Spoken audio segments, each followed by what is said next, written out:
Dramatica analysis of Ferris Bueller's Day Off, recorded August 9th, 2022, led by Chris Huntley.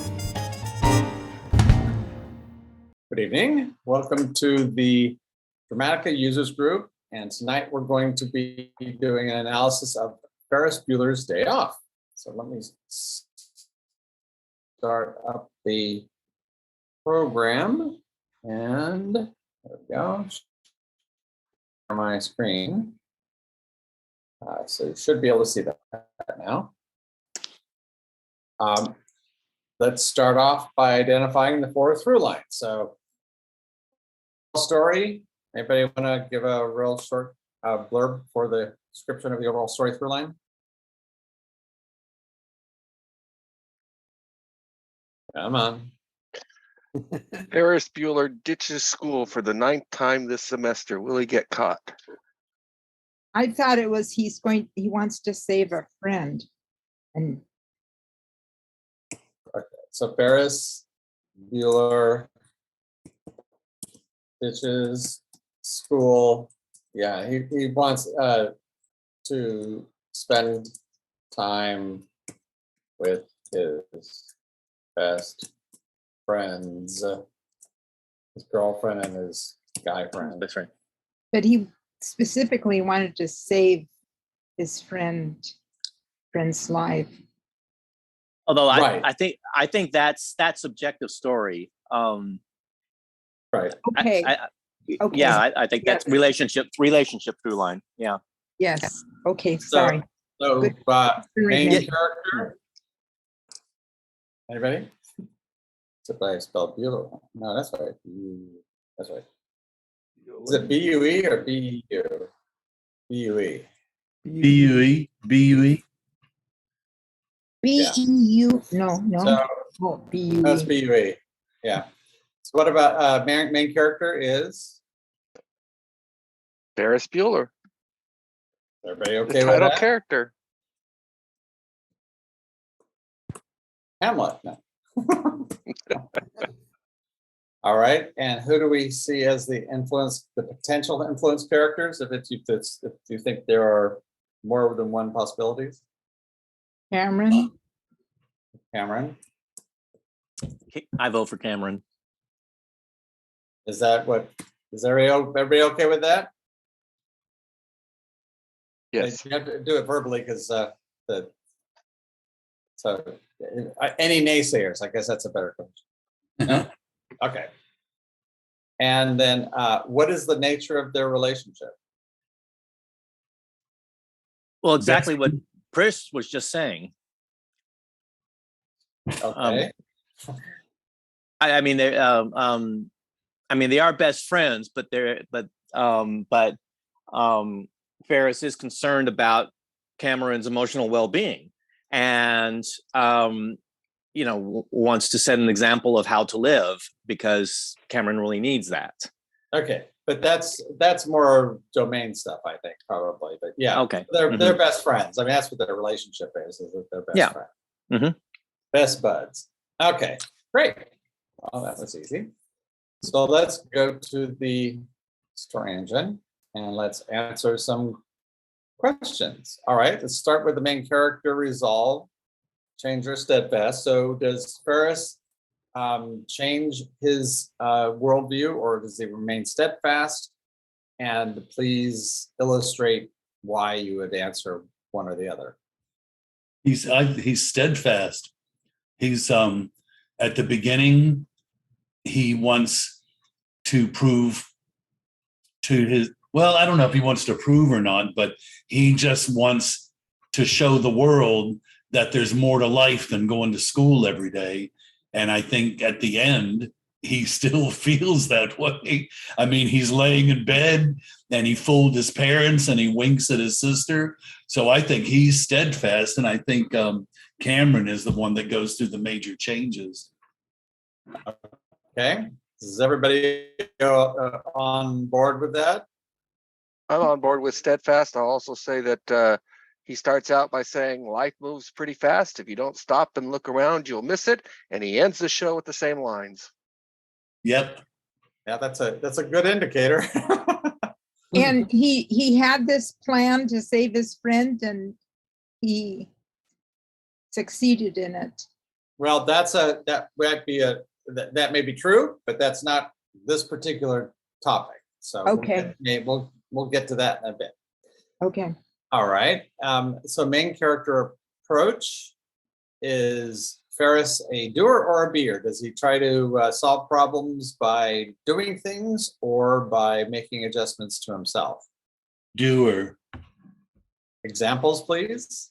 Well, he comes up with the idea to pull the wool over his parents' eyes, to pull the wool over the dean of students' eyes. Well, an idea isn't a physical thing. So I think if you want to express it, how does he actually go about it? What's his approach? Maybe in the line, when his girlfriend says, "What are we going to do today?" And he says, the question is, what are we not going to do today? So to me, that makes me think that he's a doer. And his bedroom, how he structured his bedroom. Explain. The bedroom was all set up with microphones, with a dummy moving. If anybody came in, it would look like he had been there and he was rolling over. Right, that's a doer. That's a doer solution. What you were talking about earlier was a possible doer, or it might also be something to do with the overall story. So that's why I wouldn't just limit it, because this is a personal decision. Can we get another one or two examples of how Ferris prefers to do things personally, how he approaches a problem? The parade, when he starts singing the Beatles song and gets the whole city singing along with him. Okay, that's definitely a doer thing. And any others? The So car. when Go ahead. Go ahead, David. The car, meaning what? That his beer friend Cameron is like, we are not doing anything with this car, and Ferris is like, I'm sorry, I hate to tell you this, but we are taking this car. That, he can. So what personal problem does that solve for Ferris?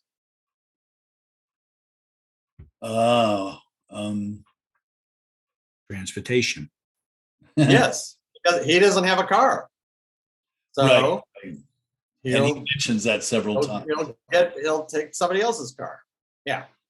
I mean, you were there, and I think you were assuming that by saying car had all that meaning embedded into it, and it did for you, but unfortunately not necessarily. I'm trying to pull that out so that people listening can understand what you're thinking. So that's why I was trying to do there.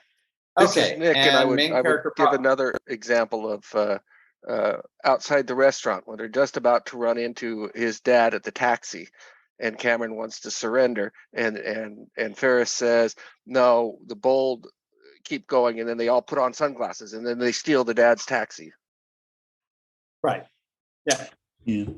And his girlfriend too, that he comes up with a nefarious plot about the dead grandmother, and he puts that action, but that's more of the overall story, because the overall story is, basically taking a day off and getting the friends off. So that's why this is the personal through line we're looking at, the main character dynamics. So I'd shy away from using those illustrations, even though they may illustrate it.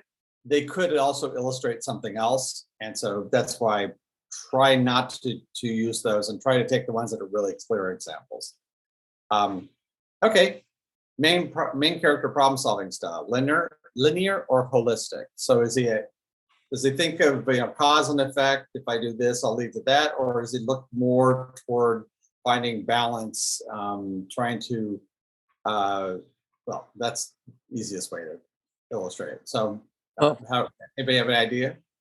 Well, one example I think for linear is what was it? Was it Ferris who comes up with the solution of, well, since your dad knows how many miles are on the car, we'll just take the car in reverse, to roll back the odometer. And when that doesn't work, it says, well, we'll just have to open up, get behind the odometer and roll it back by hand. So those are both linear solutions. Mm-hmm. Okay, everybody okay with that? Yep. Yeah. All right. Let's go to the sort of switch gears, and now we're moving into more of the overall story territory and the plot dynamics. So the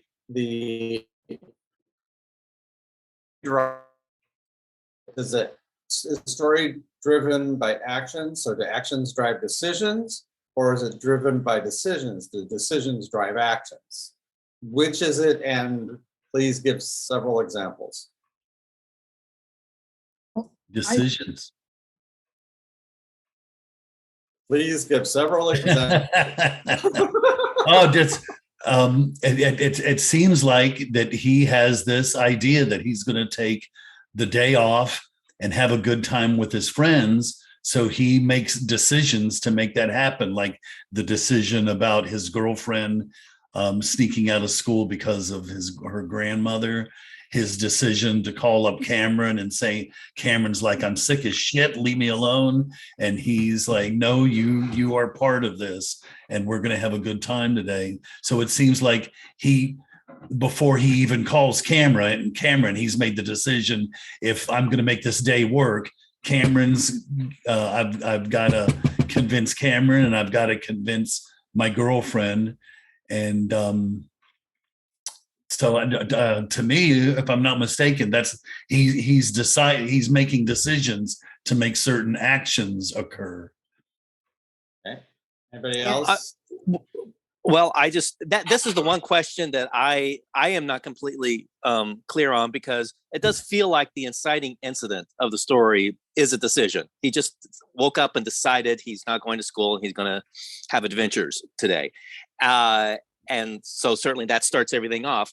But the incident that resolves the story goal, resolves his goal, is basically getting into the bed before his parents catch him and pretending he's asleep. And so it feels like the resolving incident is more of an action than it is. I can't see, I don't see where there's a decision in that a final moment.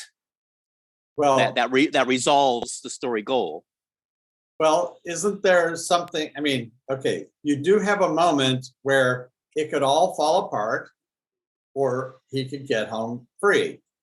And where? Right. What his is that? sister? His sister Jeannie comes up with the wallet, and chases off the dean of students. So does it have to be the main character's decision, or can it be other characters like this is the overall story. So it's anybody in the story. It's not definitely the sister, then her decision to not do in her brother that she just would love to do. So she decided instead to confront the other guy. Well, to be part of basically the conspiracy again, to get him in bed and let him do his thing. It was her decision to open the door and do that. Because if that didn't happen, it would have a completely different end, right? Yes. And so he's completely powerless. He didn't, for the first time, he had no idea, how he was going to handle this. Okay, so if we can say the moment of success is when his sister basically turned, and sided with Ferris finally. If we can consider that the moment of success, then yeah, I could see that being a decision. But he still has to get into the bed before the parents make it up to the stairs. So, but not really, because once he's got his sister on his side, his parents are pushovers. Okay, right? All right. I mean, they could have ended it with the parents walking in, and and he's, with her, and you need to get back upstairs, whatever, and they could have continued the charade, and it still would have been success. Okay. All Because right. the real threat, the threat was never the parents. The threat was always Principal Mooney, right? Because Principal Mooney is trying to catch him and make him have to stay an additional year. Okay, that's true, because that is the moment. I mean, he is the antagonist. The parents are not the antagonists of the story. Right. The principal is the antagonist, and once the antagonist is disposed of, that's the moment of success or failure. So, so great, thank you. I'm going with decision then. Anybody prefer action? Or are they okay with decision? Nick is Going okay once? with decision. All right, great, excellent. Wow, this is an easy crowd. We go down as the fastest story forming ever. Well, maybe the dynamics, but we'll see. Maybe, who knows? Okay, so the story limit. Does the story come to a conclusion because of a time lock or an option lock? And if it's a time lock, what is the deadline? If it's an option lock, what are the options? It seems like the deadline is 6 o'clock. That's not stated. Which means what? Basically, the end of the day. No. Which answer is that? Time lock. Oh, okay. Okay. Yeah. His father will be home. The time lock is what's going to force the climax, and that's what seems like it does. It seems to force the climax. And it's interesting because of that. You'll notice that there's a period in the middle of the story where Cameron wants to just sort of go home. It's like, what? We still got plenty of time. So it's, even though it doesn't feel like it's not one of those saying, oh, we only have 4 hours left. It's like, oh, we got lots of time, but they're reminding us of exactly how much time they have left. So it's interesting that they're not pushing it until just like at the last bit. They're using it as a device, but that's it. They're really not trying to use it to raise tension, which is fine. You don't. It's a tool that you can use, but you certainly don't have to. And especially, you don't want to force it. Then it's functionally a time lock, which of course tends to make your female audiences less involved by pushing it and downplaying it and such until that last little frantic thing at the end. Then it's kind of like it neutralizes it, so it's not a bad thing. Everybody okay with the time lock? Yep. Can I just ask, what was the first story driver? The first driver is his decision to today I'm gonna do something different. I've got 8 absences. This will be my 9th one, which is the last chance to skip school and take Cameron out and try to, save his life. Set his Cameron free. And then Right. so the time lock that gets set up then is like a day to do all this? Is that what His parent, yeah. Ergo the title. And But Dad says, "I'll be parents home are at coming 6." home. That's it. It's like, okay, it's not when school's out, it's when their parents get home. That's how long they have out before he has to be back at home like he was there the whole time. That's what the lock is. Because it didn't matter where he went, but as long as he got back in that time. And I mean, it's pretty weak as a limit. But it's there. Effective. It started it and it ended it. Right, but it doesn't. I mean, usually what you want to use the limit for is create a sense of drive, moving the story forward, toward an end. And they really didn't want to do that. It's like they used it for the sister at the end. That was pretty cool.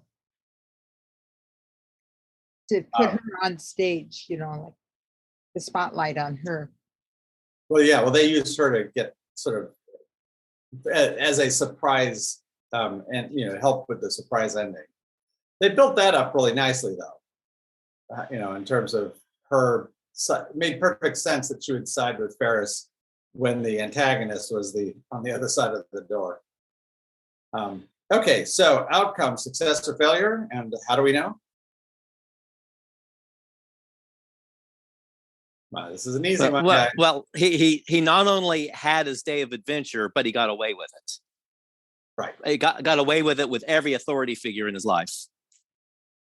Right. All of the things that could have stopped it, but he came away, and he's going to graduate, and all of the things that being this ninth day threatened his his graduation, that went off without a hitch. And the day was quite successful, all around with his girlfriend and his friends. So the friends, it all worked out. And he didn't get caught, basically. Okay, and the protagonist did not get caught, not the main character, but the protagonist. Judgment, good or bad, and why?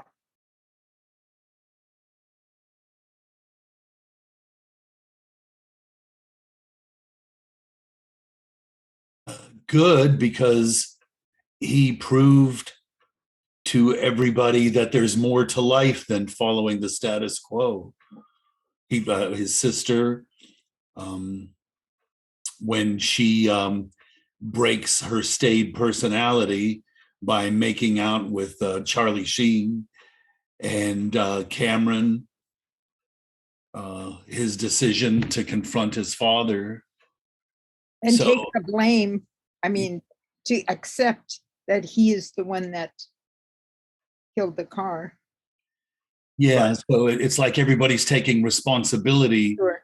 for themselves. And his girlfriend is like, I am going to marry him one day. So I would think that everybody achieves, every character is pretty happy with their decision making by the end of the story. Except the antagonist. Yeah. Okay. Well, mom's kind of upset, isn't she? She didn't get that deal, but that's like a tiny thing. That's not I don't think that's enough to spoil the pool. And that was only because she didn't have time to meet with them. So you expect her to nail down the signature later. Right. It didn't close that door. It was just a way to get her to be, to create potential tension, but it really gripe. Not very significant. A mom gripe. Can I ask one question? Because I know we went by it really fast, but the problem solving style, right? Linear. What was the example for linear? Well, one is with the mileage. Like, okay, so let's put the miles in reverse, and then that didn't work. It's like, okay, so now what we're going to need is we're going to open it up and manually roll the numbers back. Again, really going a very practical cause effect kind of a way of doing it. When the one approach didn't work, and you just switch to the other approach, that's again very cause and effect. I mean, also you have Cameron, who's hugely much more seemingly a holistic kind of a character. I would have thought the opposite, because Cameron's much more has to do what his father wants him to do. Yeah, but that's about the relationship. Again, it's sort of like he's seeing everything by finding balance with his father, but his father, he cares for his car more than he does him, and and I think that's where he's always trying to fit in or rebalance things to make sure that they don't go out of balance, disturb the balance with his family or his father. And clearly this does not appear to be even a concern of Ferris's. I mean, there his parents are, fawning over him. His sister's giving him the finger, and he kind of winks at her. So he's doing it in a nice way. He's not trying to, neener. He's just sort of like, yep, I'm really okay, but it doesn't seem like he's catering to that at all in terms of any kind of, trying to find balance. I think he So- just really, he just thinks if I think I see the world this way where, it's going by so fast, you really got to grab on and go with it. And his friend isn't doing that. So he's going to put his friend, it's going to take him and make him do all the things that he would do. And, and Cameron's reaction is, well, I really didn't do anything that wasn't really that good. It's like, what do you mean? Because for Ferris, it's like, okay, we did this and then this and then this and then this and then this and then this. But Cameron's looking at it more like, yeah, but there's really no dynamic change here. There's really nothing that is improving my life. I might like that a little bit, but I'm still, we're out in my dad's car, and I'm afraid of how that's going. And until he's sort of able to turn the tables on Ferris, where Ferris thinks that he has, tried to kill himself. And then, so he uses, again, that sort of relationship against Ferris. And then, it's like, I tricked you, it was funny. So that's why we kind of picked the linear.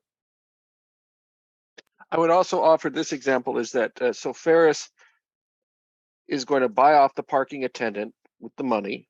And that's very linear to keep a special watch on the car. Then he's going to buy off the waiter or the host at the restaurant, but that doesn't work. So then what's he do? He says well, first of all, he pretends he's Abe Froman. When that doesn't work, he has the next plan. The next plan is to say, I'll call the police. And then he uses the in-house phone number to get the host to go find another phone. And these are all plans which are following one after the other. See, I don't see any logical cause and effect, step-by-step connection to those. I see those as changing the environment and rebalancing the relationships between people in order to shift things. But nothing was rebalanced there. No, he wasn't. He basically, it's a puzzle, and he's trying to find trying to get the right combination to get past the lock, and so the straightaway one didn't work. So then he basically, it's like, okay, so we're gonna make these calls, and then you're gonna pretend to be this person, and you pretend. So we're all about fooling this guy into thinking that he's in fact this person who he's really not. But it's all about getting past the gatekeeper. And also, he anticipates the principal coming to his house and to the door, and he leaves that recording. But of course, he doesn't anticipate that the principal would ring the bell a second time. So that that's I think an example where his straight linear thinking did not serve him well. Right. In fact, it doesn't serve him well in a number of different places, but ultimately, the sort of the cumulative effect has a really strong impact on Cameron. Okay. All right. Theme builder. All right. So we're going to look at this and let's try to identify the domains. All right. So anybody want to shoot for where either the overall story is or Ferris, since those are the most clearly drawn? You think Ferris is main character is manipulation? No, because he's a doer, so he's going to either be situation or activity.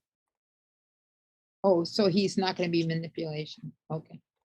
No, he won't be. No. That doesn't mean the overall story might not be, but he won't be. Okay.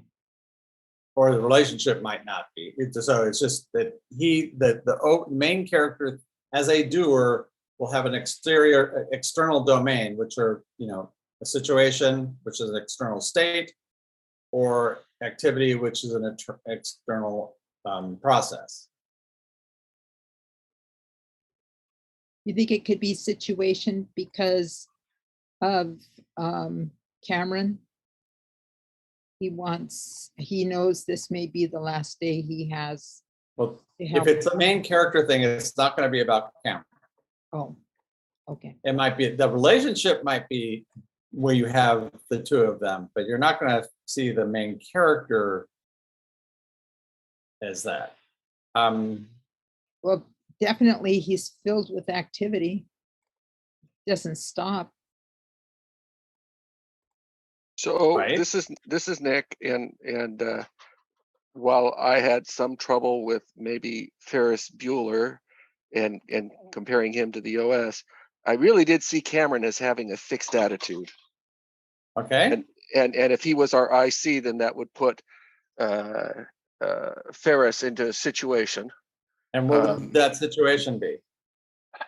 The situation would probably be that he has termed out his freebie or unquestioned illnesses, and he's going over the boundary, and he is a senior in his last semester. Right, and he's sick but not sick. Yeah. I mean that also is a problem. I mean that all of those things are, so he is everybody, he's supposed to be sick, but he's not, so he's not behaving that way too. But yeah, okay, I mean that situation would work. And why do you think that Cameron's a fixed attitude? Well, he's wound up so tight he could make diamonds out of coal if he stuck it up. But we see Cameron consistently worried about his father and his father's the repercussions with his father of everything that Cameron is doing, and it doesn't change until he becomes a changed character. Okay, and you use the overall story where? I saw the overall story in activity because I saw the relationship in manipulation. Well,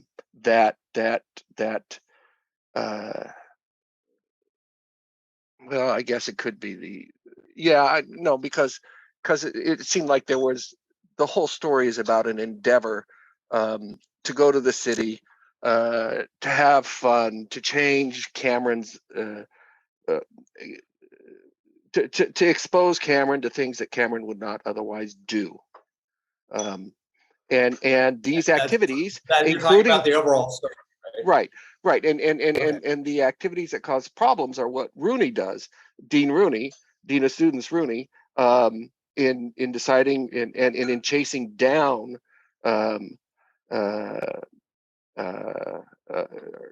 to chase down Ferris, and the also the sister Jeannie, and then Jeannie's actions actually cause problems for Mom. And there's probably some more that other people can chip in. Okay. Anybody support that? Have a difference? Yeah, my take on it is that that Ferris's personal through line is under universe or situation, but as a protagonist, he is acting in physics or activity. It's clearly, do as many things as you can in this one day and get away with it, and that's just activities.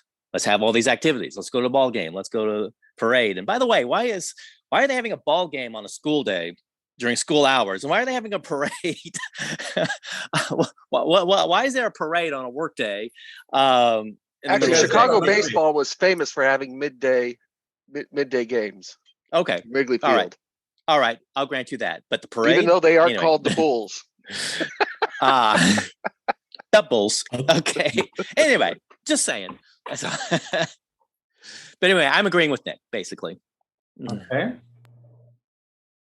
And I do feel like the psychological component of this story is in the relationship. Just even when you just see the scenes, my gosh, the conversations, just between the two of them, those scenes, those dialogue scenes are just dripping with psychology. And when Ferris is when he's narrating to the audience and expressing his concerns about Cameron, it's all about psychology. My God, his he grew up in a home where you couldn't touch anything, you couldn't do anything, and God, can you imagine what that's like? So even when he's alone, he's talking about Cameron, and and psychology is just the topic of what he's saying. So. Okay. And is everybody okay with this? I mean, it seems pretty straightforward, but I don't want to assume. We've done roundabouts before. Okay, well, excellent. So that's the main character. And the overall story. Great. All right. Wow. So next, let's go down a level and go to the concerns. And so where do we see the stories centered? And even though we're looking at the concerns, if you want to bring in the variations, the themes, that's fine to make your point. That I'm completely okay with that. Any thoughts either on any of the 4 through lines? So we have a choice of the main character in the past, the overall story and understanding. Cameron is influenced character in memory, and the relationship in developing a plan, or main character in progress or how things are changing. The overall story in doing. Cameron is influenced character in impulsive responses, and the relationship in playing a role. And the third option is main character concerned with the future. The overall story concerned with obtaining. The Cameron is influenced character concerned with innermost desires, and the relationship concerned with changing one's nature. And then the final is the main character concerned with the present, the overall story concerned with learning or gathering information. The Cameron is influenced character concerned with contemplation or conscious considerations, and the relationship having a concern with conceiving an idea. Any of those 4 seem to work best, or any of them don't work, we can rule those out. Personally, I like doing for the overall story and the present for the main character, but that doesn't line up. But I do like impulsive responses. I could see possibly contemplation. I don't think memory. I think we can rule out the upper left, but I'm kind of gravitating. I do like playing a role or being for the relationship, because it does seem like it's about it's about lifestyle. It's like, how are you going to live your life? How are you going to be? Is sort of the question between them. Are you going to be uptight and worried and just angst ridden, or are you going to let loose? And I think that's kind of central to the moral of the story. And so I feel like being as a relationship concern, I think to me resonates the most. And doing, I mean, just, the doing is, we're just going to do these, we're just going to do stuff. We're going to go to the museum, and we're going to go to the ball game and the parade, and that's objectively kind of just the goal. Do it and get away with it. And so I do feel that grouping is the strongest. Any for, against, have alternatives? So this is Nick, and I was stuck between those 2 quads also, but I ended up going with gathering information for activity, present for Ferris, conceiving an idea for the RS, and contemplation for fixed attitudes. probably the strongest two for me were contemplation or weighing of pros and cons, really exemplified in Cameron. And if I looked underneath, I saw him dealing with appraisal and reappraisal and doubt. Investigation, not so much. And in activity, you know, a lot of the activities are driven by the gathering of experience, the gathering of information, and we look at the antagonist as all about trying to get information on Ferris, and that causes a lot of problems the way that he goes about it. The present, it just seems like Ferris lives in the present, and is almost too much in the present. It causes problems for him, in that what has worked for him before doesn't always seem to work, and he has to try new attempts,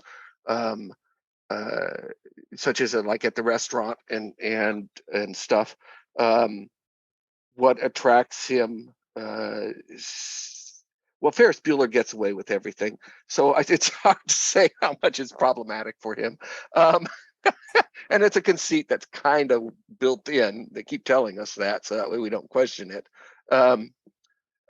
And while I'm on the relationship, getting the idea is really almost mentor-mentee type thing from Ferris to Cameron.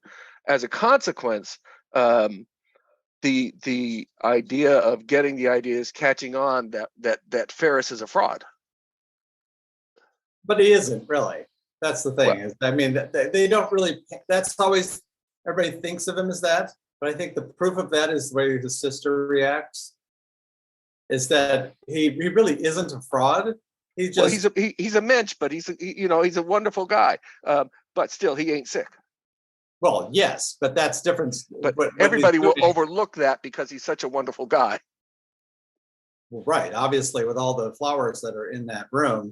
The only person who really thinks he's a really bad guy is Principal Mooney. Now, for me, and anybody else, because I did have one, I hadn't really thought about it, but I'll tell you one thing that defines, if I was going to say what variation or what issue defines Cameron, for me, is worry.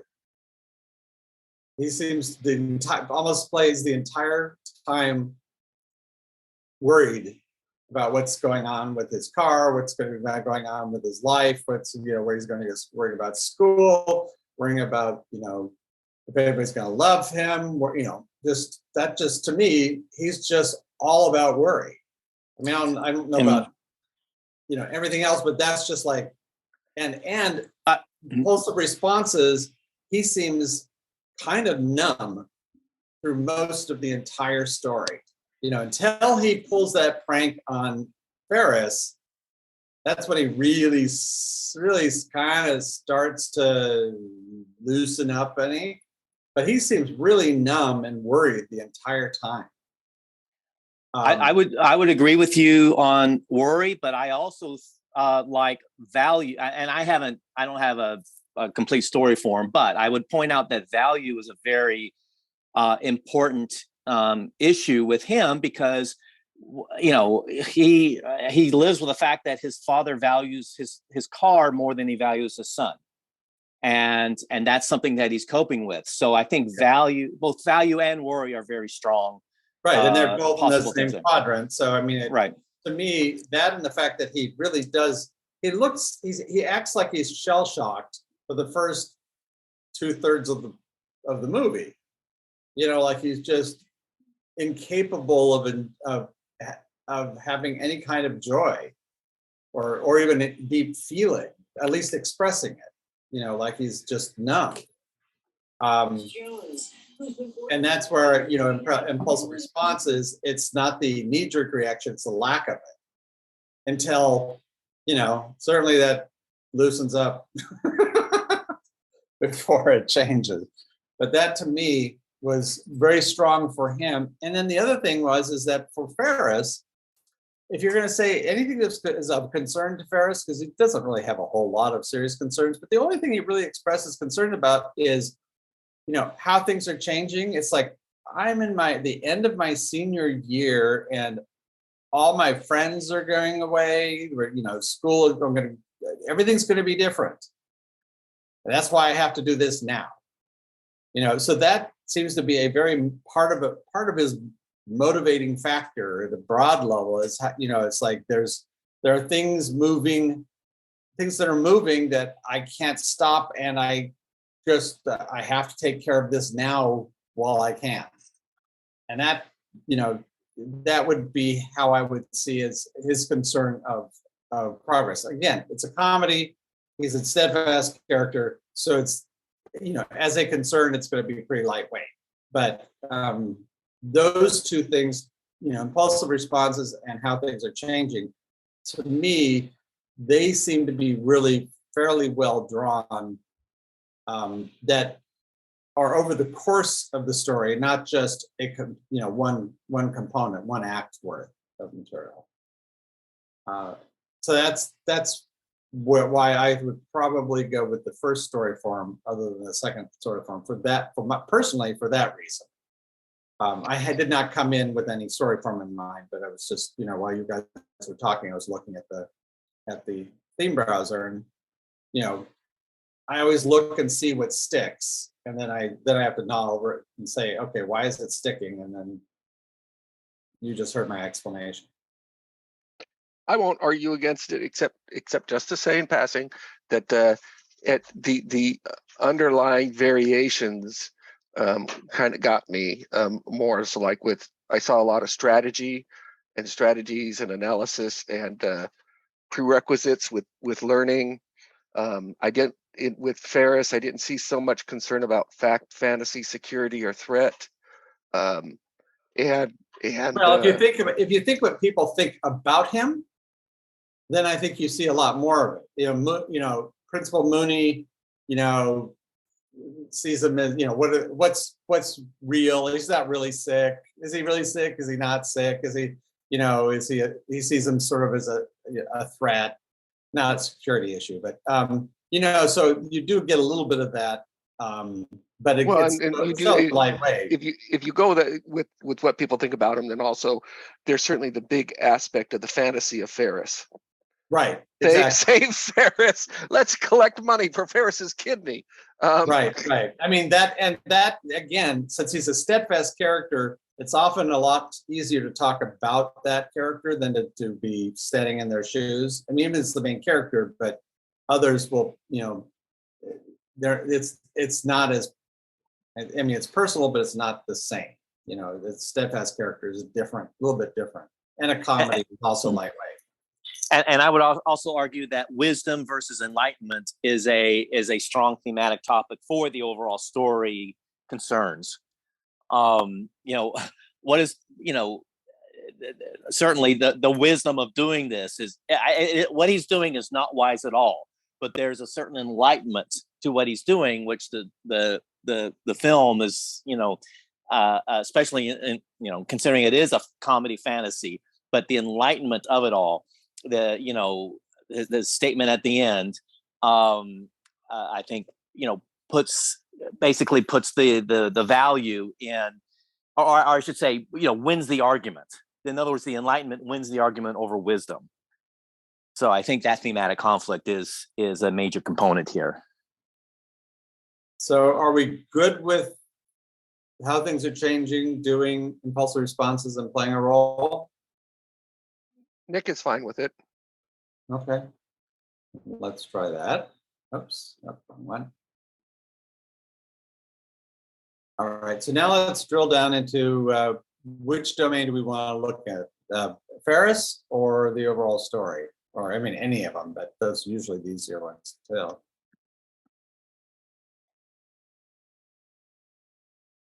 All right, or we can do Cameron if you feel stronger about that, but what's in the overall story, we drill down, We have, I would look at the,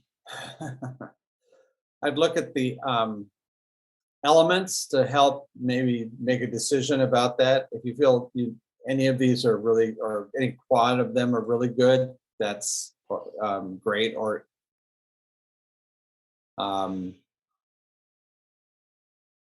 with wisdom, you've got proven and unproven, theory and hunch. In skill, you've got effect and cause, trust and test. And I in like life, skill and trust, considering Cameron. well, this is the overall story. Oh, Yeah, sorry. we're looking at that. That's okay. Well, they're going to be in all 4 domains, so we can look there too.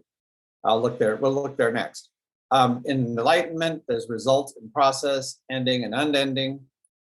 In experience, you've got accurate, non-accurate, expectation, and determination. So those are the quadrants for the overall story, and it's a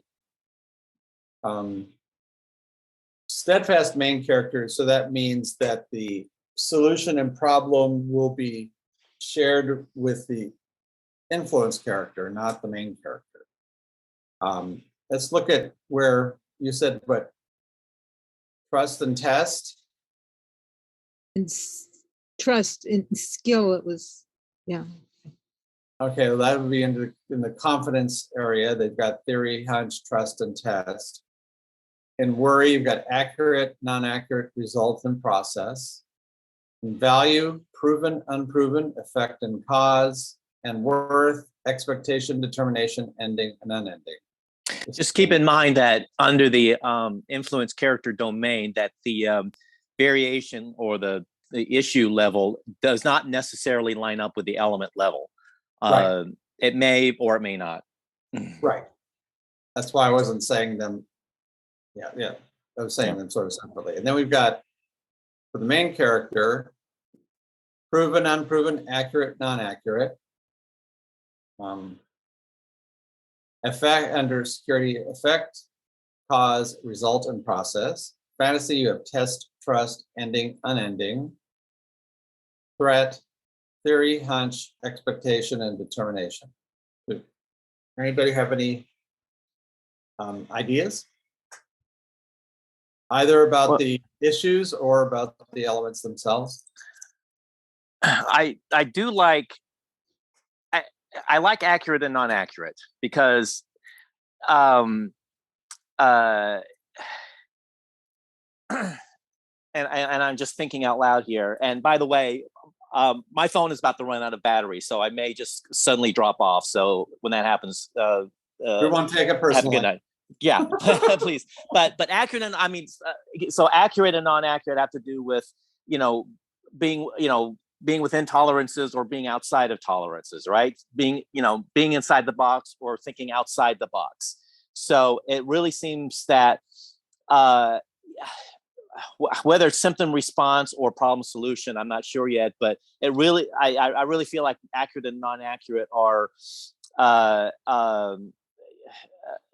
speak very much to what what Ferris is all about, and certainly Ferris's activity. So that maybe that's a symptom and response thing, because over on the overall story side, even though experience is not my favorite theme there, I do like that combination of accurate, non-accurate, expectation, and determination. Just in terms of objective story goal, and objective story, dynamics. But And why do you like those elements? Because, okay, so I think the symptom is there's this guy who is acting outside of tolerances, and he's going outside the school. He is getting his friends to also play hooky and doing all these outrageous things. And so the response is to try to rein him in, by the principal and by his sister, and even to by his parents. Yeah. And his parents. And so let's see, that would make the problem let's see, I guess that if non-accurate is the symptom, that would make the problem determination, and the solution expectation. I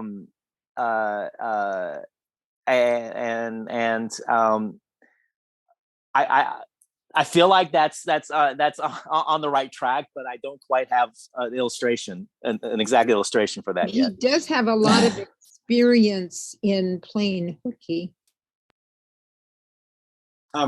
Well, in this case, we're talking about the overall story. So as we see up here, Mhm. and the one thing I would say, one argument I would say as a positive about experience as the issue is that the day is all about getting Cameron experiences. Remember, the life travels really quickly. Cameron doesn't do anything. He's trying to cram as many experiences, different varied experiences into Cameron's life to try to break him out of his stupor, to try to get And him. the girl and the girlfriend. So it's not just relationship through line stuff. It's Right. just setting an example for everybody. Well, Right, and and of also course- another experience is the fact that Dean of Students Rooney has a bunch of experience with Ferris Bueller skipping school and how to try and get around kids who are skipping school and that becomes an issue, and even his secretary says Ferris is going to make a fool out of you. And, Now, and if you look, Go ahead. oh, I was going to say, if you go back, if you look at non-accurate as the as a symptom, and that would be the crucial element, I believe.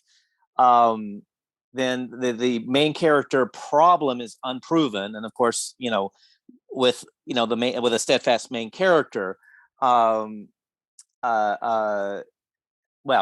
does that make sense? If he's basically, trying to prove to himself that he can do this. Wait, the main character is unproven? No, that's wrong. That wouldn't work, would it? Huh? Oh, no, that would. Yes, I'm sorry. Oh, the main Yes. character. You're right. The main character. Yes, that's how it would line up. And I'm just saying, the illustration wise, does that make sense? You mean as his motivation? Yes. If you think of it as, yeah, there are rules, but that doesn't mean they have to be followed. There's if you can't prove it, then it's okay. You can do anything you want as long as they can't prove it otherwise.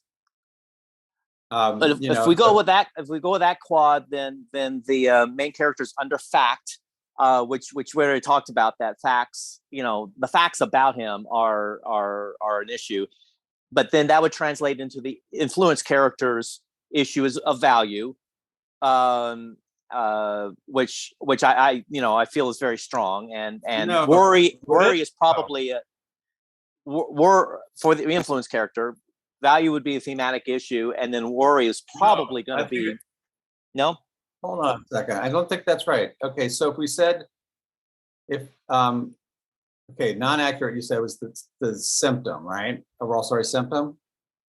That's what I'm proposing, and again, so I haven't completely worked this out yet in my own head, so I'm just thinking it out loud. Right. That actually puts the influence character's elements in worth. His issue is in value. His issue is value, but the elements are under worth. Expectation, determination, ending, and unending. Right. Right. So proven, unproved. Wait a minute. Right. Expectation, determination. Those are the change. Right. The problem solution. Got it. Symptom is unending, ending, and unending. Okay. Not determination. where are we over in Determination. Unending. And the relationship? Yeah. In the problem of cause, the solution of effect, the symptom is non-accurate, and accurate is the. So how do you see accurate as being the Response? It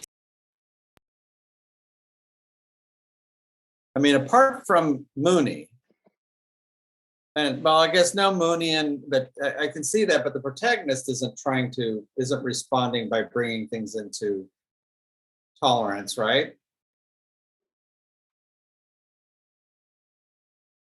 That's what my only thought is. If you think of it in the overall story, the protagonist's response to things being out of tolerance is to bring them within tolerance. And that seems backwards to me for some reason. Oops.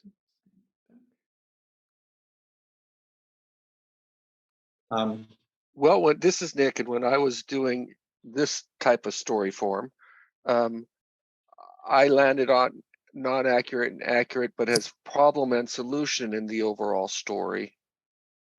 Which is which?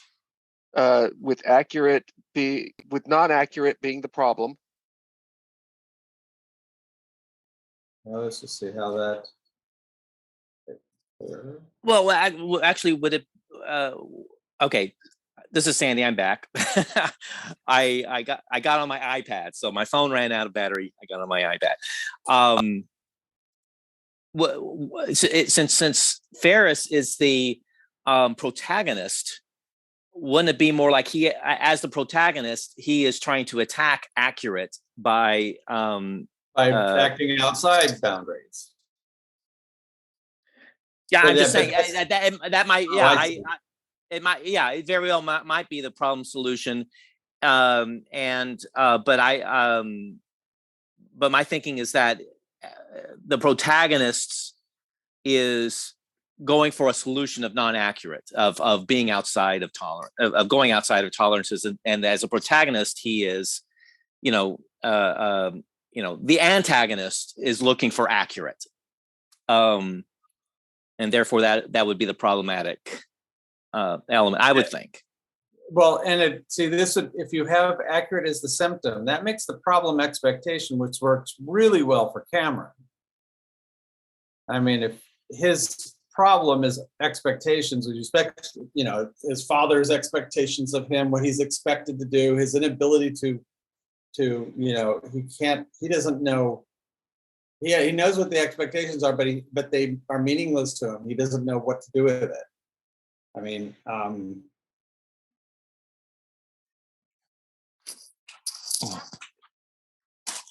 you even had, if you had ending, you've got not only school ending, but his celibacy ending, and the comment from Ferris saying that the first woman who he basically has sex with, he's going to be a slave, unending, we have be forever a slave to that person. That was sort of his description of Cameron. I don't know how Cameron sees it, except I think if you ask Cameron, he doesn't see any kind of end to his scenario, that he sees, yes, school is ending, but that's not, it's just all open, and I can't, it's, and I don't know what to do with it, even though I don't know. I think I'm floundering a little bit here. Jim, did you have any input? I mean, I had a completely different story form. Okay. It's way against consensus, so that's why I wasn't bringing it up. And, Um, and as a self-proclaimed expert in accurate and non-accurate, I don't think those are the elements. Yeah. Okay. That would be my guess. Where were you? Just as an FYI, where were did you have really different domains? The one big thing is I think he's female mental sex, but I can skip that. That's fine. The other thing is I thought, like, for sure he's steadfast start, not steadfast stop. And Do you think it's a psychology story? Yeah, and that bringing both Cameron, getting people to get a different idea of what life is all about, because I don't see any conflict or any difficulties in the doing of the stuff. I see their relationship growing through playing hooky and doing all that fun stuff together, going on the parade thing is like a complete female mental. Like I don't know what the cause and effect is there. It's just to kind of like have some fun and I give him think a- that's just an entertainment for the audience. I don't think that's really part of the story. I mean, it's just it didn't, except for the fact that it's fun, really wasn't much of, didn't add much to the story in my opinion. It was just a bit of frothy storytelling. Yeah, I guess I would say Maybe it was showing Cameron a to me different the whole life of I would just say for his father's. I would say just for me, the whole point of the story was, life goes by really fast. If you don't stop by and enjoy it, you're gonna miss out on something. And so I think that argument with Cameron, who's like, he and his sister are both like super focused on doing good in school, and this is what they're supposed to do, like live the life that everybody tells you to lead. I think the parade is like part of getting that message across. So that's why I said it's like a totally different. Like I feel more lighthearted, like it's more start story, and he's holding out for everybody to start like having fun like him, and yeah, so that's why I said I thought it was a completely different Um, of it. okay. That is a completely different take on it. Yeah, that's why if the consensus is going away, I don't want to. If there's 1 against 8, it's Anybody else have some thoughts? Well, I like Jim's concept of start because he's trying to get Cameron to start a life. But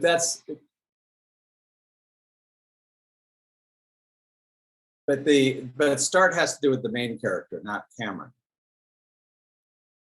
And as a steadfast character, it would be the main character is waiting for something to begin. Well, he's waiting for Cameron's life to begin so he can move on.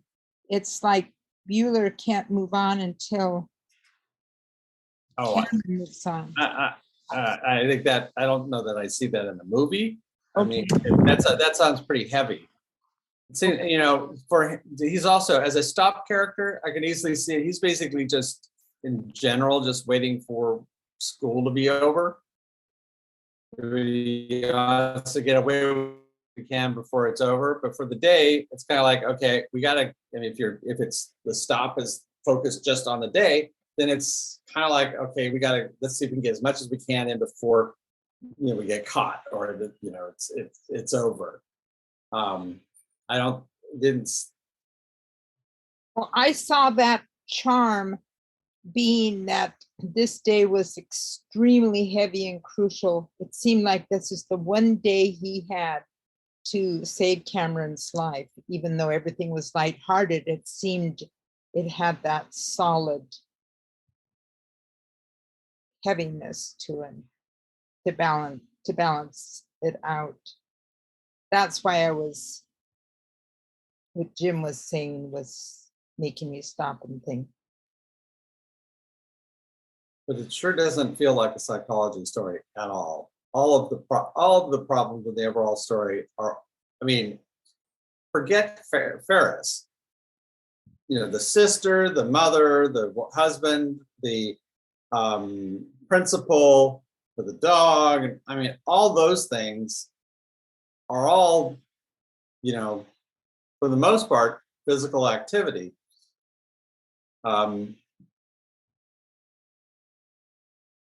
No, I mean, the sister's trying to figure out a way to not let her brother get ahead or to figure, she's figuring things out. I mean, well, she just doesn't like him getting away with getting away with things because she's never allowed to get away with anything. isn't that and to deal with that, that's not a psychology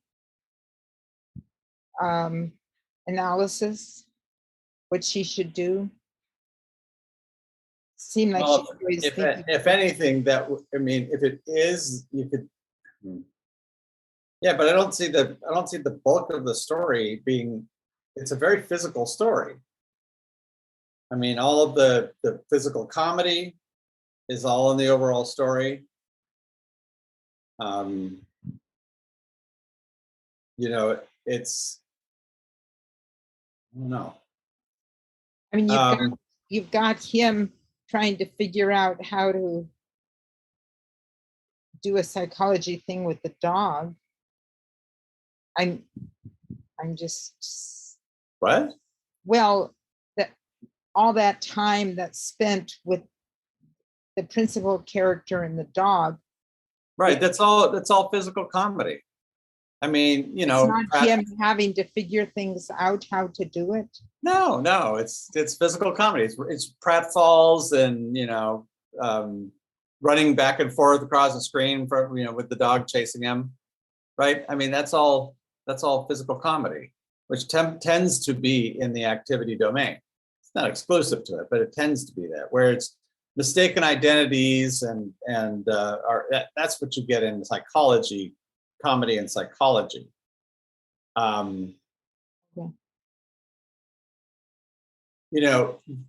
There's a bit of that. There's a bit of that in the I'm passing himself off as the other person at the restaurant. That's kind of in the psychology domain-ish type of a comedy thing. But I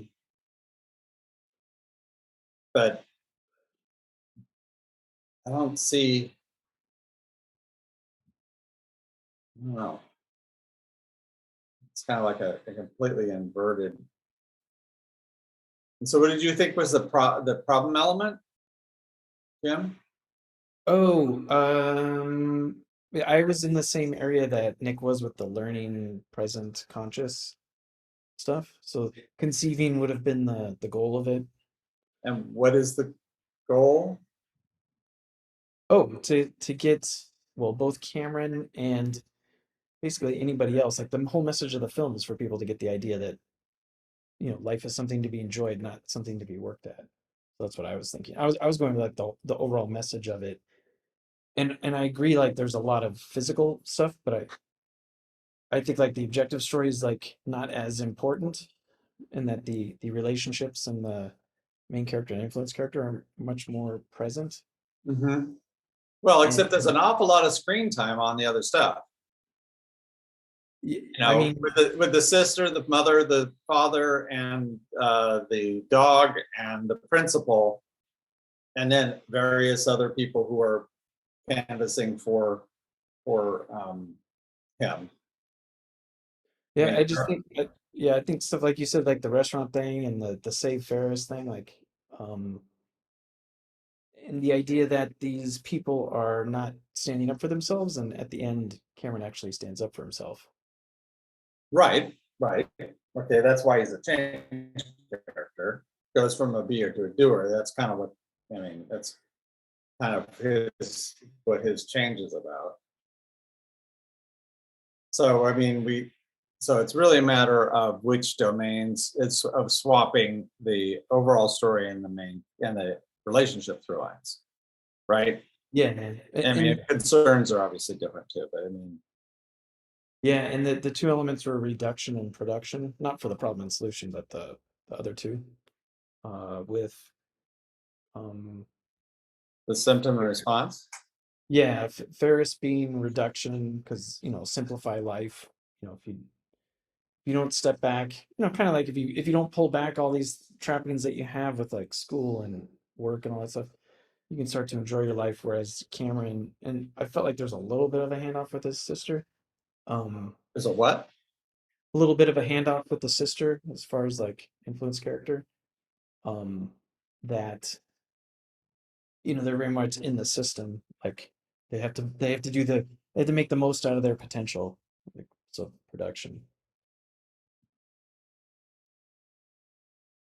So Jim, your argument was that you think the overall story was manipulation psychology. Is that what you started off saying a while Yeah. back?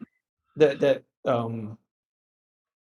Ferris says the protagonist is trying to manipulate. I mean, that's what. Yeah, that's I mean, I kind of agree with the way it is now, but when you brought it up, that's originally what I was thinking, because he's manipulating his friend to like get out of his sick bed and come do what he wants. They're like manipulating the principal into thinking that he's the father of the girl whose grandmother, quote unquote, died.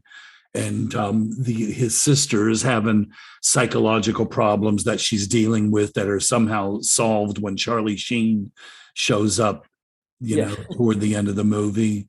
And the manipulation of, you know, the issues that Cameron's having with his dad.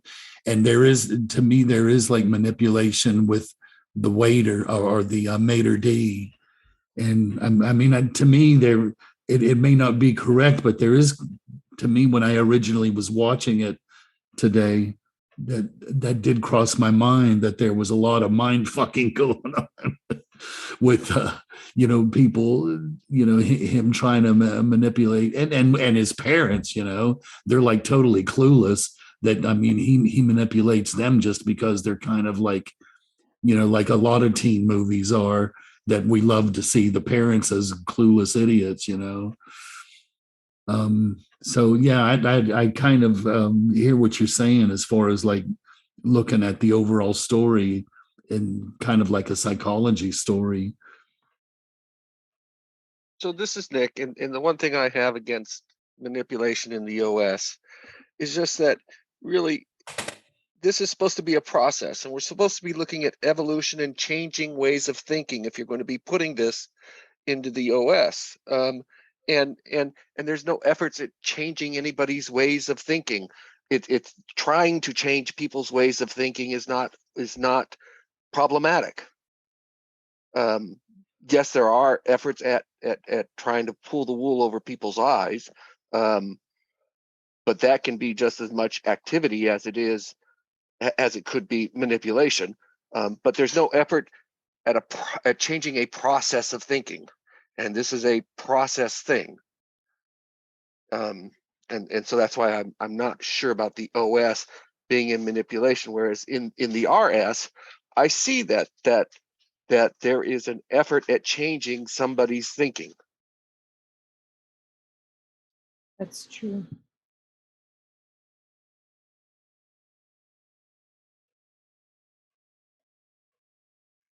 But you try to find, without overthinking a John Hughes movie like this, you try to find that element in every character. So it would be like in every character, from the father to the principal to even the parking attendant. If you were looking at it like a manipulation story, which, is there an argument for that even the parking attendant is like, oh yeah, you know, you've got nothing to worry about, I'm a professional, you know? Or is that just reading too much into it? No, that you're not reading too much into it. I mean, the humor is coming from the, you know, the joyride thing, but the deception of the parking attendant is part of the problem, and, you know, it creates conflict in the overall story, right? I mean, Well, the activity of driving the car and putting miles on creates a conflict.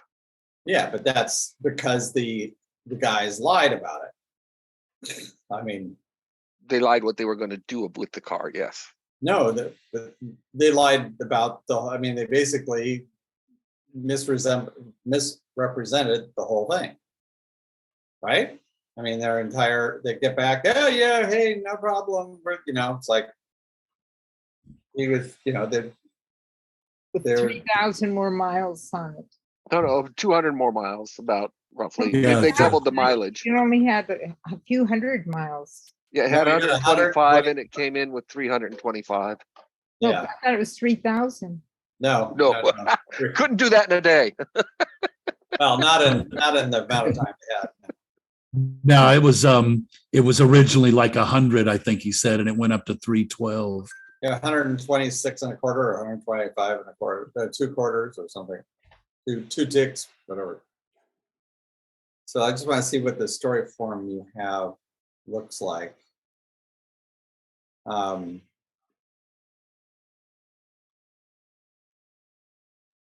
you said, what was it, Jim? Oh, so his issue would be repulsion, finding modern life distasteful. And you could make his focus reduction. That'll probably get you. Or is that right? Oh no, his focus production, I think. What is it? It is Well, you said the symptom was symptom was production and direction was or response was reduction. So symptom and response are production and reduction. symptom. All right, so let's just take a look at what that looks like. All right, so actually, Jim, why don't you explain what you mean, what this story form means to you? Oh, I do realize that you had it as a holistic thinker. yeah, no, I won't bother with that. Yeah. Just overall, just getting the idea across. So conceiving, and so I see the sister finally coming over to that side as the successful. She gets the idea, like to lie to the parents. So to get the two of them to see that there's a different way of living life, and that's like basically essentially what he does, what you should do and what you shouldn't do, expediency, right? Right. Well, sort of the easy way. And then a lot of the things that people were saying for doing. So like for doing, it's not that actual doing of it's difficult. Like they're doing things, it's not like they're struggling. It's the action, like the activities. Oh, this is a lot stronger because when I was watching the movie for Cameron, I thought his problem was in action. Yeah, totally, right? Yeah. And That's he even goes, I mean, even his big speech when he's talking about the car thing, he's really talking about protecting himself from his father. Yeah, that's that. Okay. And that's actually where I started. And then when it said reduction, because I think that becomes Ferris's crucial element, I thought that's the perfect, simplifying life. If you don't stop, you're going to miss a whole bunch of stuff. Whereas Cameron and his sister too are very much production oriented, making the most out of their potential. I got to live up to what my parents think my potential is, and I just can't have fun all day. So, and then she even says, if that was me, like, I mean, if I was like dying of whatever she says, they would make me go to school anyway. Yeah. Right. And the problem being in action is that the sister sees the problem because the parents aren't going to do anything. Nobody's going to do anything to him, which is what's really bugging her. It looks like, look at this big production he's making, and that's like it. And so if you look at it, if you reduce it down to what it is, he's just faking. Yeah. She protects him at the end, so that was right. The solution is protection, exactly, and that's the last driver. Okay, and then what about main character concerned with the present? Okay. As far as probability, I probably didn't give it that much thought. I'm sure I could do more. So it was more the stuff that he talks about, the production. Like people make a big deal out of everything, and really life isn't that bad. Like, never had one lesson. Right, but it's kind of like, yeah, I could get caught, but what's the likelihood of that? Yeah, and yeah, I probably wouldn't give too much. Well, and the unique ability of attempt. He's the one who'll do that, try this. when others won't. That's why he gets away with it. He'll try to do things, and if he gets caught, he gets caught. He even says, "Okay, I'll take the blame. Don't worry about it." So it's not like it's a life or death thing. It's a but because he makes the attempt, he's able to get away with being sick, pretending to be sick.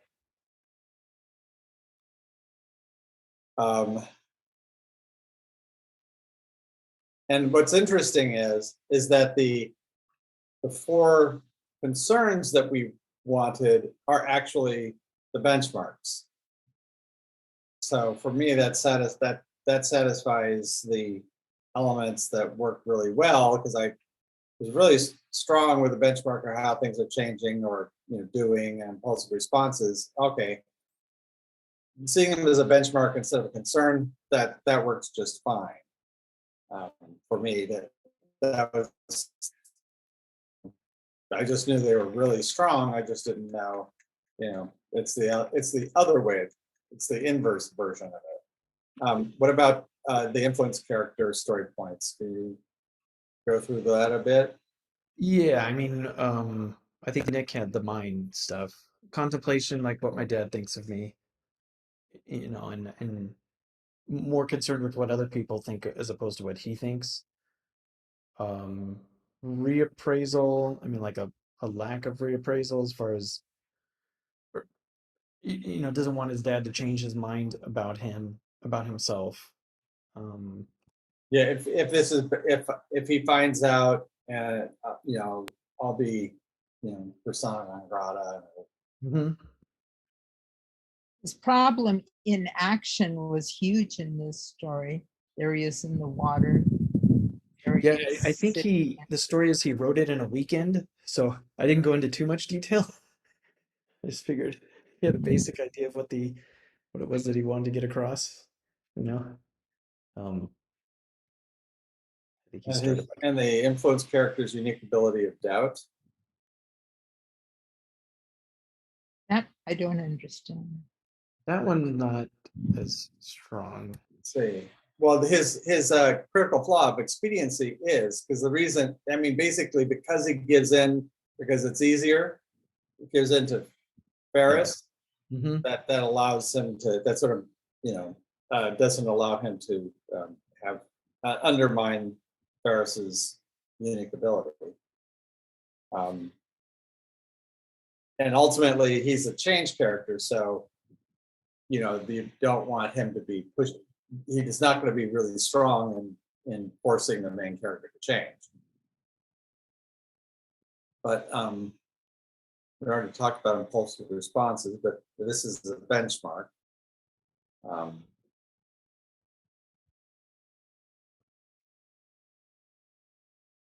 And the possibility and probability, especially with Cameron, if you think about, again, what if we scratch it? What if something happens, and as well as, probability, what will likely, I'm going to go to school, but what if I don't know, don't have any ideas about what I'm going to do. Is, probability is that I'm just not going to be it's not going to be any different than high school. It's just going to be continuing on and on. Now it's interesting. I have an idea, but how do you see the consequences gathering information? Oh, I felt like, the intent, the principle, learning what's actually really going on is so like learning, where he is or what he's really up to is the consequence. Well, didn't he threaten him with another year of school? School, yeah. I mean, that's sort of a literal Mm-hmm. version of that. You're going to have another year of learning. Mm-hmm. Mm-hmm. I mean, that's kind of like really going by the book, so to speak. Dividends of the present. I think that is probably, if anything, that's where you're seeing that, like the parade and all those things are, like these are all these little pluses that, the baseball game. The perks are these experiences that they're having, and that's kind of like the fun stuff. Yeah, that makes so much sense. He even says, when they're at the baseball game, he says, "Do you realize at this very moment, if we weren't at this baseball game, we'd be in gym right now." If we were playing by the rules. I just want to add real quick about the parade. So it's just at the moment where Cameron is saying, you know, basically life is tough and I'm not good at anything, and Dankeschön is that song, thank you for the joys and the pain, which is what Cameron is trying to avoid. And then the question comes up, well, what's Ferris going to do? And what's the next song? Shake It Up, Baby. Yeah. No, very good. Good catch. Good points. And what about now let's just talk about the relationship story points. It's activity, gathering information or learning.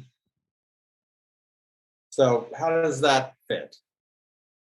Oh, kind of, like he's taking him out and teaching him what it's like to have fun. So they, like they don't they go up into like a skyscraper and they Yeah. look in that, so it's a learning, gathering all these different experiences. It's not that the experience is difficult, but it's like learning what it's like to be alive, and they grow closer through that. An issue of analysis. Well, and on that, I would just say on analysis that you see the contrasting analysis, the contrasting ways of assessing what's going on at any given moment between Ferris and Cameron. And they're growing through that. Mostly Cameron's doing the growing. There was symptom of production, making a mountain out of a molehill, and then a response of reduction, which is basically boiling it down to the essentials. Yeah, it's like the two different ways of, like friends and stuff, the deduction stuff, like kind of narrowing down the possibilities of what life is supposed to be like, or drawing the conclusions as to what's the thing that you really, taking the path that's really certain. And then the induction maybe is just like having more fun. Yeah, it's opening it up, right? Yeah. Rather than trying to bring everything down to a certainty, sort of opening it up and looking for, the possibilities or the. So they both, I just want to add, they both do production and reduction, but they do it on a different aspect, on a different focal point. And so we see both of them doing it and countering each other on okay, let's reduce it to my dad's going to kill me, and Ferris is saying no, let's reduce it to you got to live life. And one of them says you're making a mountain out of a molehill about your dad, and the other says you're doing too much fluff, really, or you're doing things that are counterproductive. So I'd say I just want to point out that they're both playing those games. It's just a matter of how they're focusing it. Right. They're one's in a very positive, and the other one's looking at a very ER. Right. Okay. It's interesting. I mean, I personally like this better. I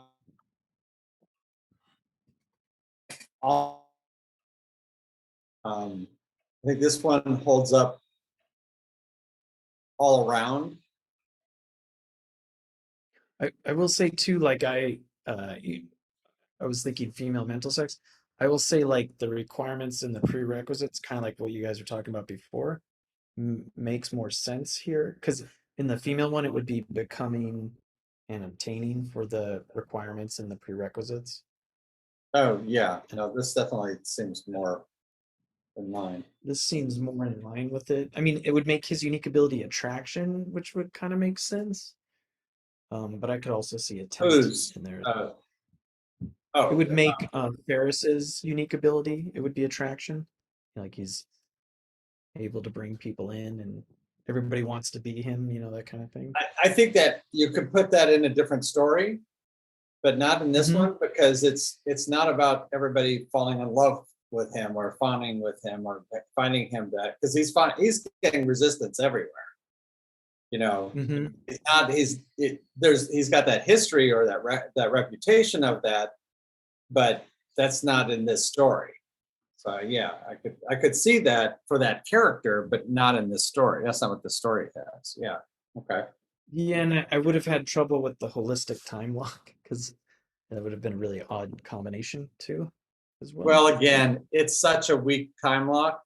It's there, but it's a very quiet drum. But yeah, I definitely like those bottom four, the requirements, prerequisites, preconditions of forming sound better from a male or a linear problem solving style. Makes more Right. sense.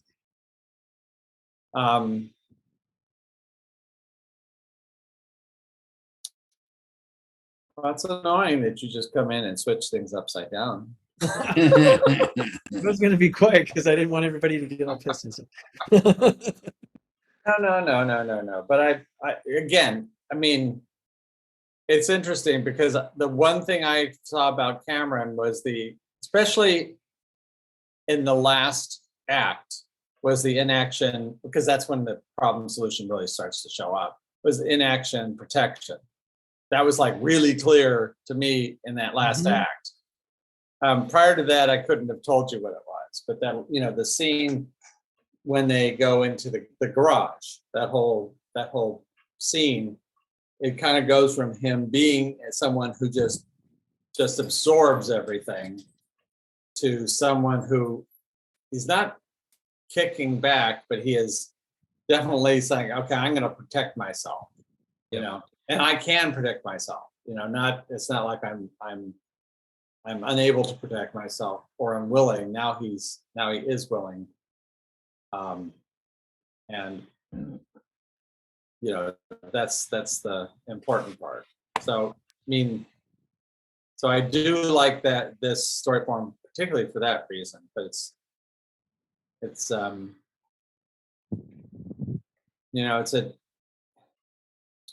it's this activity manipulation or psychology, OS domain thing that's always screwy.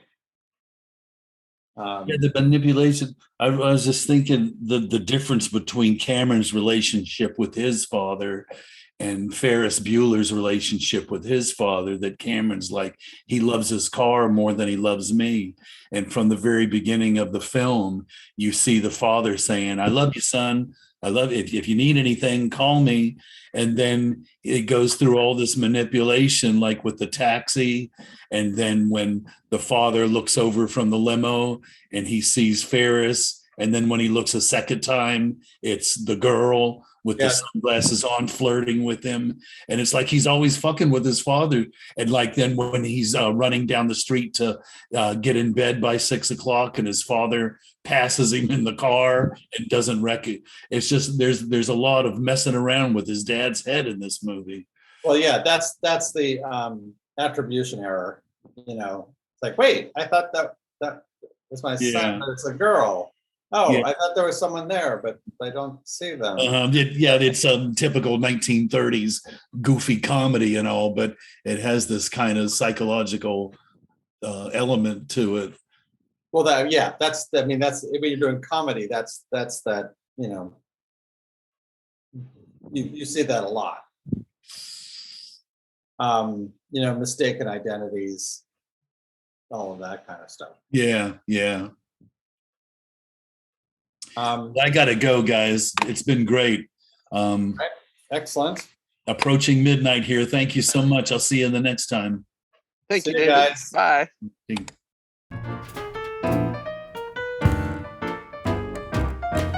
This podcast was brought to you by Wright Brothers, creators of software for writers since 1982. Visit us at www.screenplay.com and www.dramatica.com.